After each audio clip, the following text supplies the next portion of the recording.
Hai sob, selamat datang di channel Radijime. Thanks for clicking this video. For today's video, gue pengen cuap-cuap masalah UU ITE.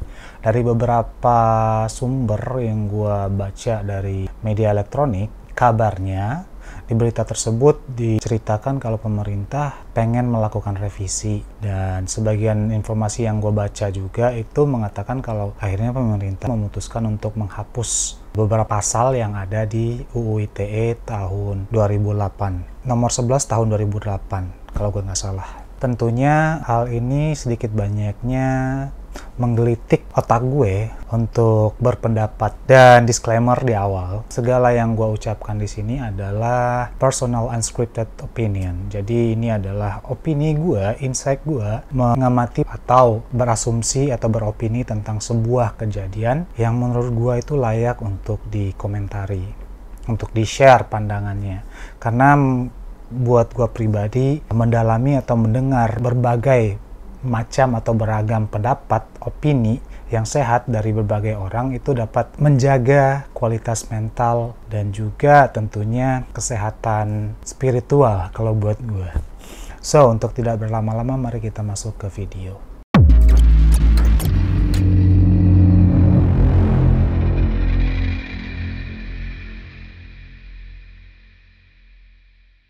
Tentu kalian belum lupa kasus antara Johnny Depp dan mantan istrinya Amber Heard. Kalau kalian tahu, kasusnya ini sebenarnya, ya mungkin kalau yang ngikutin beritanya ngerti kali ya.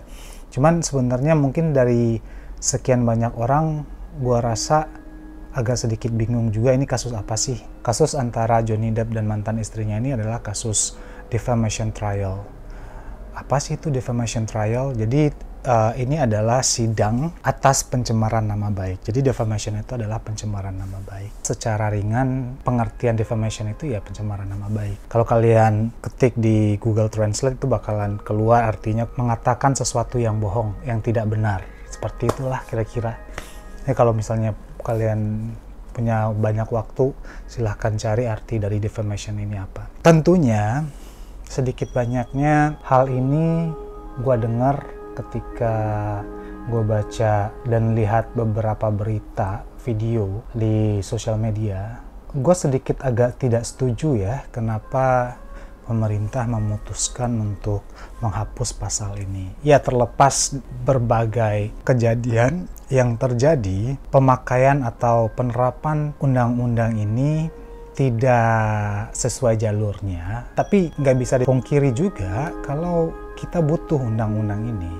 Kita butuh suatu kebijakan atau policy untuk mengatur beberapa kebiasaan masyarakat, apalagi masyarakat Indonesia. Kita tahu bagaimana tipikal masyarakat Indonesia itu akhir-akhir ini, apalagi di sosial media. UU ITE nomor 11 2008 ini, UU ITE kalau gue nggak salah, itu ada banyak pasalnya ya. Yang pengen direvisi oleh pemerintah itu pasal 27, ada beberapa pasal kalau gue nggak salah. Terus pada akhirnya yang dihilangkan itu 27, pasal 27 itu ada beberapa ayat yang isinya pertama pornografi, judi, pencemaran nama baik. Ya pokoknya itulah isinya, gue lupa. Kalian bisa lihat, baca sendirilah. Nanti kalau gue nggak sibuk, gue taruh link untuk download Undang-Undang ITE nomor 11 tahun 2008 tersebut yang selama ini dipakai. Ya sayang sekali kalau seandainya pasal 27 ini harus dihapuskan, karena di situ memang tidak mencantumkan, tidak hanya mencantumkan tentang pencemaran nama baik saja. Di situ juga ada pornografi, perjudian, terus gue lupa deh. Pokoknya itu ada beberapa pasal di sana, ada beberapa ayat di pasal 27 ini yang khusus ya, yang gue komentarin adalah pasal 27 ini. Sayang sekali kalau seandainya pemerintah menghilangkan pasal ini, karena kalau seandainya tidak ada pasal ini, terus kita nanti, ya mungkin memang gue juga research, ada beberapa pasal yang istilahnya kalau untuk masalah pornografi, untuk masalah perjudian, itu memang ada di Kitab Undang-Undang Negara Indonesia. Cuman pada akhirnya kan kalau ini UU ITE yang berhubungan khusus dengan transaksi elektronik ya. Dan biasanya penyebaran yang gue sebutin tadi lebih banyak cenderung terjadi di sosial media ataupun transaksi elektronik. Contohnya judi online, terus juga transaksi elektronik jual beli pornografi, terus adalah beberapa lagi gue lupa deh, termaksud juga dengan pencemaran nama baik yang istilahnya itu di mana masyarakat Indonesia, netizen Indonesia khususnya, gue tidak menyebut semuanya ya, tapi teruntuk orang-orang yang suka berkomentar jahat, yang suka seenaknya aja berkomentar tanpa harus disaring dulu, tanpa difilter. Nah, mereka ini memang butuh sesuatu yang dapat untuk ngejaga attitude mereka ketika melanglang buana di internet. Nah, long story short, gue melakukan research. Pada akhirnya gue menunggu keputusan apa sih sebenarnya yang mau dilakukan oleh pemerintah gitu loh. Karena gue khawatir kedepannya juga gue juga butuh nih istilahnya apa ya, pencemaran nama baik itu, penyebaran hoax dan berita bohong itu selalu terjadi. Ya mungkin saja nanti soalnya gue pernah kena sekali yang istilahnya itu disebarkan berita bohong, dan mungkin juga siapa tahu nanti kisah-kisah kelam gue yang dahulu istilahnya video-video bokep, video-video apa yang mungkin saja gue khilaf melakukannya tiba-tiba tersebar, kan kita nggak tahu. Nah, gue juga butuh perlindungan untuk hal tersebut. Sayang, makanya gue mikir ini nggak harus dihapuskan, nggak harus dan nggak boleh dihapuskan. At least kalau seandainya harus dihapuskan, diganti dengan pasal atau undang-undang yang baru yang lebih spesifik. Sayangnya beberapa orang setuju dan tidak setuju ya. Bagian yang setuju itu karena kita lihat beberapa kejadian yang istilahnya itu terblow up di media itu salah tafsir mungkin, atau gue nggak tahu, penerapannya salah. Sebagian orang istilahnya itu korban yang dikenakan pasal ini itu sebenarnya menurut sebagian orang juga nggak harus kena pasal ini, karena memang tidak adanya kejelasan secara gamblang terhadap penjabaran dari pasal dan ayat yang dikenakan ke orang yang dikenakan pasal ini. Setidaknya gue berpikir sih kemarin itu, kalau seandainya tidak dihapuskan, lebih baik dijabarkan secara detail. Bagaimana sih pencemaran nama baik itu? Apa bedanya pencemaran nama baik dengan kritik? Ataupun seandainya tidak dihapuskan, at least penerapannya itu harus diatur. Misalnya saja untuk polisi ketika menerima aduan seperti ini ya, ditelisik lebih dalam dulu seperti apa sih. Jadi jangan ada yang istilahnya kan orang menyebutnya pasal karet karena memang melar ya, bisa disangkut-sangkutin gitu. Itulah yang menyebabkan sebagian orang tidak setuju dengan adanya pasal ini, dan mereka setuju jika pasal ini dicabut. Tapi balik lagi, untuk jangka panjang ke depan, kalau seandainya pasal ini tidak ada, maka hal-hal yang ditakutkan yang dicantumkan di pasal ini bakalan merajalela. Pornografi, perjudian, dan segala sesuatunya. Walaupun banyak pasal yang istilahnya dapat digunakan untuk kasus-kasus yang gue sebutkan tadi, pornografi, perjudian, dan segala macamnya. Cuman ya balik lagi, kita sebagai orang awam tidak terlalu tertarik kadang-kadang untuk mempelajari undang-undang. Kita dibodoh-bodohin. Tapi mau gimana lagi? At least kita harus punya sesuatu pakem yang kita mudah mempelajarinya. Kita tahu, oh ini penempatannya ini bisa digunakan untuk kasus seperti ini.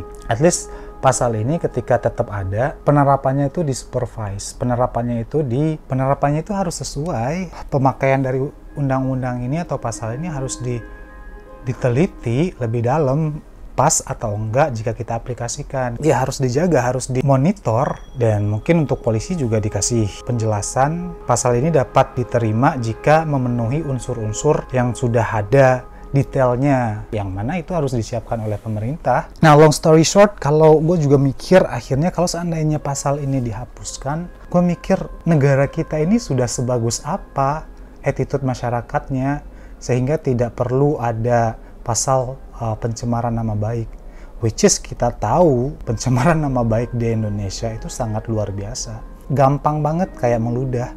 Karena budaya kita itu ya budaya bergosip, yang mana kita tahu bergosip itu ibaratkan cerita A itu bisa jadi B, dari B bisa jadi C, di mana setiap orang yang mendengar cerita ini ketika menceritakan ke orang lain itu bertambah lagi, bumbunya ditambah-tambahin. Karena mereka mempunyai skenario sendiri bagaimana cerita ini bisa menjadi lebih menarik jika mereka ceritakan ke orang lain.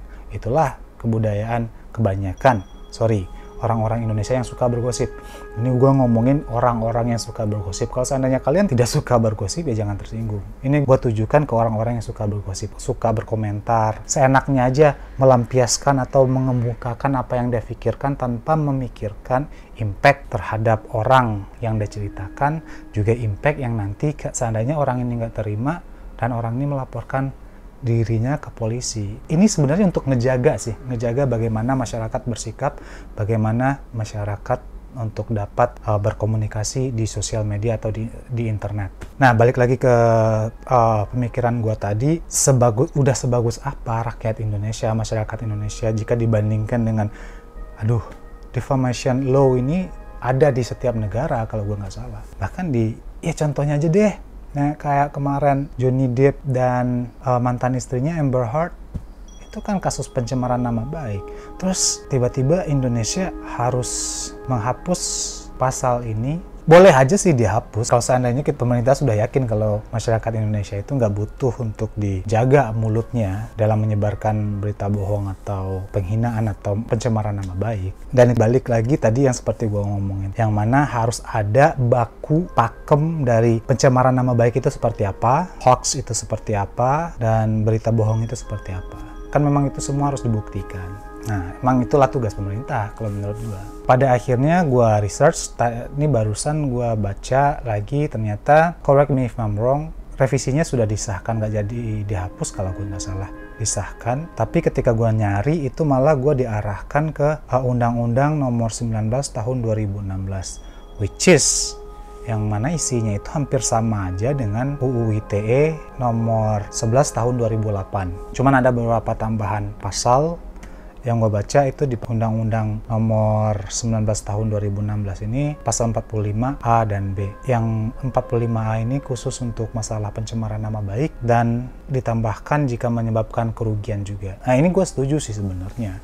Untungnya gue nggak ngerti apakah gue kurang update atau seperti apa, tapi berita yang terbaru gue baca itu ketika gue nyari, gue diarahkan ke undang-undang seperti itu, revisinya itu yang dipakai. Gue bersyukur sih, karena apa? Isinya itu penyempurnaan dari Undang-Undang Nomor 11 Tahun 2008. Ada yang ditambah juga, di situ juga masih ada pencemaran nama baik kalau gue nggak salah. Nah, at least kalau seandainya ini benar, undang-undang tersebut yang dipakai, ya gue harap sih pemerintah juga lebih mendetail tentang bagaimana pencemaran nama baik tersebut. Apa yang disebut dengan pencemaran nama baik, berita bohong, dan at least penerapannya di masyarakat atau pemakaiannya di masyarakat itu lebih jelas dan spesifik. Jangan tiba-tiba seandainya jika kritik itu disamakan dengan pencemaran nama baik. Enggak, kritik beda loh. Kritik itu berbeda dengan penghinaan. Kita ngerti lah, kita punya otak yang mana kritik, yang mana penghinaan, itu kan jelas berbeda. Kalau kritik, misalnya gini ya, penghinaan itu lo kayak monyet, muka lo kayak monyet, itu penghinaan. Nah, kalau kritik, lu jangan kayak gitu deh. Kalau lu ngelakuin kayak gitu, perilaku lu udah kayak monyet. Itu bukan penghinaan, karena kita mengkritik. Kritikan itu keluar karena memang tidak adanya ketidaksukaan atau ketidaksetujuan terhadap tindakan atau opini seseorang. Yang mana kritik ini juga penyampaiannya harus wajar dan harus sopan. Beda kalau seandainya kritik yang kritik pedas. Tapi setahu gue kritik itu selalu baik. Maksud gue penyampaiannya selalu baik. Gue pribadi kalau mengkritik orang itu nggak pernah. Gue berusaha sebelum mengkritik orang itu gue aplikasiin ke diri gue dulu. Gue bakalan tersinggung atau enggak. Kritik, penerima kritik. Tapi sebelum kita menyampaikan kritikan terhadap seseorang itu, at least kita harus tahu dulu rasa atau bahasa, atau karena setiap kata itu menurut gue itu mempunyai powernya. Setiap kata-kata yang bakalan kita keluar itu bakalan ada powernya. Jadi ya ketika kita harus mengkritik seseorang itu, at least kita dari SD, dari kecil, dari TK mungkin kita udah ditunjukin bagaimana berbahasa Indonesia yang baik dan benar. At least gunakanlah privilege tersebut, usahakan menyampaikan kritik itu ya sewajarnya dengan tetap mengutamakan respect ketika kita mau mengkritik orang. Gue juga nggak suka kalau dikritik terlalu keras yang rasanya itu cenderung menghina. Kita boleh mengkritik orang, tapi gunakanlah bahasa yang baik dan tutur kata yang benar. Itu dia sih. At least nanti kalau seandainya memang ini tidak, undang-undang ini yang dipakai, undang-undang nomor 19 tahun 2016 ini yang dipakai, nanti bakalan gue taruh di kolom deskripsi linknya. Kalian bisa download di sana dan baca sendiri juga. Kalau memang ini yang dipakai sekarang, ya gue sih setuju aja. At least kita masih punya sesuatu yang bisa kita andalkan ketika kita tidak bisa mengendalikan orang untuk berucap atau bertingkah dengan attitude yang baik. Ya, gue setuju aja sih. At least nanti pemerintah juga mendeskripsikan secara detail undang-undang ini, setiap ayatnya itu seperti apa, agar nanti penerapannya di masyarakat itu tidak ambigu, tidak menjadi pasal karet lagi. Emang susah sih kalau menurut gue sih, susah banget. Kepala boleh warna-warni. Sekarang dulu ya kalau kepala itu boleh sama hitam, isi kepala siapa yang tahu. Tapi sekarang malah kita sudah bisa ngelihat kepala itu udah warna-warni. Bayangkan kepala aja udah warna-warni, sekarang bagaimana dengan isi pikiran masing-masing kepala tersebut. Makin kesini tantangannya semakin berat kalau menurut gue. So ya itulah dia untuk video kali ini. Mudah-mudahan ya bener nggak dihapus, nggak cabut pasal tersebut, apalagi pencemaran nama baik ya, sama transaksi elektronik pornografi. Ya kalau yang lain-lainnya sih gue serahin ke pemerintah aja, karena memang gue sendiri tidak terlibat di sana. Tapi balik lagi ke tujuan gue bikin video kayak gini, karena gue takut jika tingkah masyarakat atau perilaku masyarakat itu tidak ada yang ngejaga pakemnya, tidak ada yang ngejaga jalurnya, gue nggak tahu gue nggak tahu generasi penerus bangsa ini bakalan seperti apa nantinya. Itu yang gue khawatirkan. Jadi gue tetap sih mohon, kalaupun seandainya nanti pemerintah mau bikin undang-undang atau apa itu, at least cobalah mulai untuk mengajak masyarakat diskusi. Karena gini, setiap orang itu mempunyai pendapat dan pandangan masing-masing terhadap peristiwa atau terhadap subjek. Jadi ya kita butuh banyak orang untuk dapat menemukan titik temu yang terbaik untuk semuanya. Dan satu lagi, jika undang-undang ini tetap dipakai, gue ingetin lagi deh, mohon pemerintah memberikan detail yang jelas bagaimana aplikasi dari undang-undang dan ayat ini, khususnya ITE ya. Karena semakin ke depan nanti kita nggak tahu perkembangan dunia teknologi itu bakalan seperti apa. Pastinya jauh lebih masif daripada yang sekarang. Mungkin kita bisa berkomentar secara visual, hologram, kita nggak tahu di masa depan ya kan. Seperti sekarang aja udah kayak gitu, gampangnya orang mencaci maki, menyindir. Dan mungkin satu hal lagi, kalau bisa saran gue, kalau seandainya seseorang itu mencemarkan nama baik atau menyebarkan suatu berita tanpa seizin dari orang yang dimaksud dalam berita tersebut, walaupun dia mempergunakan inisial, kayaknya ada undang-undang yang mengatur kalau inisialnya itu dapat dibuktikan, ceritanya dapat dibuktikan, undang-undang pencemaran nama baik itu dapat diaplikasikan. Karena semakin kesini gue melihat banyak banget orang-orang di sosial media, apalagi yang ngaku-ngaku public figure, menyebarkan cerita yang seharusnya tidak disebarkan di sosial media, yang mana bisa diakses oleh orang banyak dan mereka tidak bisa dijerat karena mereka menggunakan inisial atau tidak mempergunakan nama asli. Gue berharap sih ada undang-undang yang mengatur hal tersebut. Jika misalnya seseorang nih mempergunakan inisial untuk menceritakan keburukan atau rahasia orang ini, gue harap ada undang-undang yang mengatur jika inisial yang digunakan oleh orang ini dapat dibuktikan dan menuju ke arah orang yang diinisialkan ini, maka orang yang diinisialkan ini dapat menuntut si penyebar berita. Bagus kan? Gue lebih setuju yang ke situ. Biar orang-orang yang suka ngomong kayak gitu itu berhenti. Nggak baik buat perkembangan otak gue ngelihat kayak gini, anjir. Inisial lah, nama dibolak-balik lah, terus ketika dikonfrontasi lah, gue kan nyebut nama lo. Buktinya terus belum tentu gue itu lo. Kan banyak orang yang namanya ini. Itu sampah banget sih. Pengecut, kalau menurut gue tuh pengecut, anjir. Bencong gitu, banci. Oke, well, that's all for today's video. Kalau kalian menyukai video kali ini, silahkan like, silahkan tekan tombol notifikasinya. Jangan lupa juga subscribe jika kalian orang baru yang menonton video ini. Share ke teman-teman kalian, biar kita sama-sama menjadi lebih baik, terbuka pikirannya, dan menjadi personal yang semakin hari itu semakin sempurna. Karena ya tujuan gue bikin playlist ini yaitu gue pengen sharing sama kalian, gue pengen sebarkan insight gue yang menurut gue insight ini baik ya, insight bagus. Nah, tapi kalau menurut kalian ada dari opini gue di video ini, di hari ini, yang tidak kalian setujui, kalian silahkan komen di bawah. Silahkan ketik pendapat kalian. Harusnya begini, harusnya begitu. Tapi ingat ya, harus dengan mengutamakan etika juga. Gue tidak menutup diri untuk dikritik, at least kritikannya disampaikan dengan baik dan sopan. So, itu dia. Jangan lupa untuk selalu bahagia, sebarkan kebaikan setiap hari, dan selalu berpikiran waras. Bye-bye. See you di video selanjutnya.